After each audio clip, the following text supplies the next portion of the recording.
जब हम किसी को प्रणाम करते हैं, उन्हें नमस्कार करते हैं या हमें कोई प्रणाम करता है, तो अनायास ही हमारे मुंह से निकलता है खुश रहो, गॉड ब्लेस यू, सदा सुखी रहो। ये जो प्रणाम के उत्तर में हमारे मुंह से निकलते हैं ना, ये कोई साधारण शब्द नहीं है।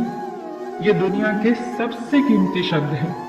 आजकल हम इन बातों को महत्व देना बंद करते जा रहे हैं, पर यकीन मानिए, जो प्रणाम के जवाब के रूप में आशीर्वाद हमें मिलता है या हम किसी को देते हैं, वो 100% चमत्कारिक शब्द होते हैं, बेशकीमती शब्द होते हैं। एक बहुत प्यारी कथा कहने जा रही हूँ। महाभारत का युद्ध चल रहा था।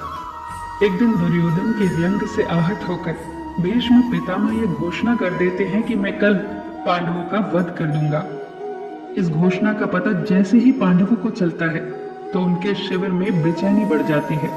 सभी को भीष्म पितामह की क्षमताओं के बारे में पता था, इसीलिए सभी अनिष्ट की आशंका से परेशान हो जाते हैं। तभी श्री कृष्ण द्रौपदी से कहते हैं, तुम अभी मेरे साथ चलो। श्री कृष्ण द्रौपदी को लेकर सीधे पितामह भीष्म के शिविर में पहुंच जाते हैं। श्री कृष्ण स्वयं तो शिविर के बाहर खड़े हो जाते हैं, पर वो द्रौपदी से कहते हैं कि अंदर जाकर पितामह भीष्म को प्रणाम करो।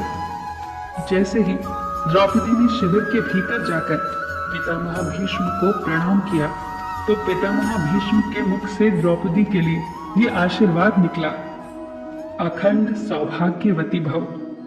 जैसे ही ये आशीर्वाद उनके मुख से निकला, उसी क्षण उन्हें स्मरण हो आया कि आज ही तो उन्होंने पांडवों के वध की घोषणा की थी और स्वयं ही उन्होंने द्रौपदी को अखंड सौभाग्यवती रहने का आशीर्वाद दे दिया।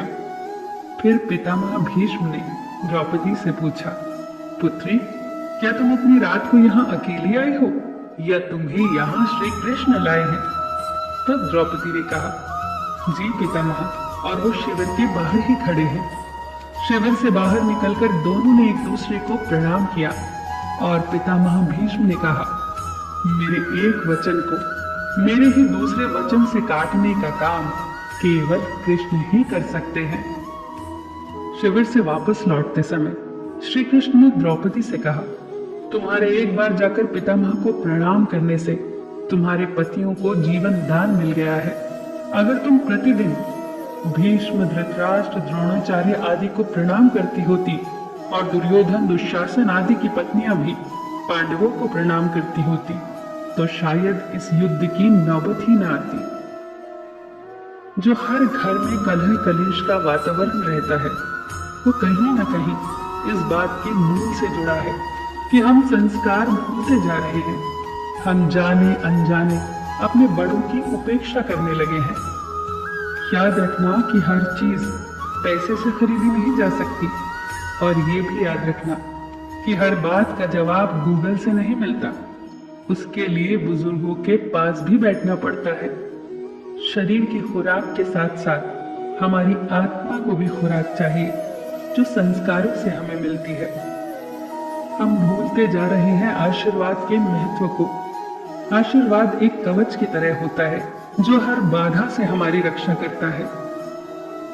कितनी सुंदर बात कही है किसी ने। प्रणाम अनुशासन है, प्रणाम शीतलता है, प्रणाम आदर सिखाता है, प्रणाम से सुविचार आते हैं, प्रणाम झुकना सिखाता है, प्रणाम क्रोध मिटाता है, प्रणाम आंसू धो देता है, प्रणाम अहंकार मिटाता है, प्रणाम हमारी संस्कृति है। आप सभी को मेरा सादर प्रणाम। फिर मिलेंगे दोस्तों अगली वीडियो के साथ। तब तक के लिए अपना ख्याल रखना और हमेशा मुस्कुराते रहना।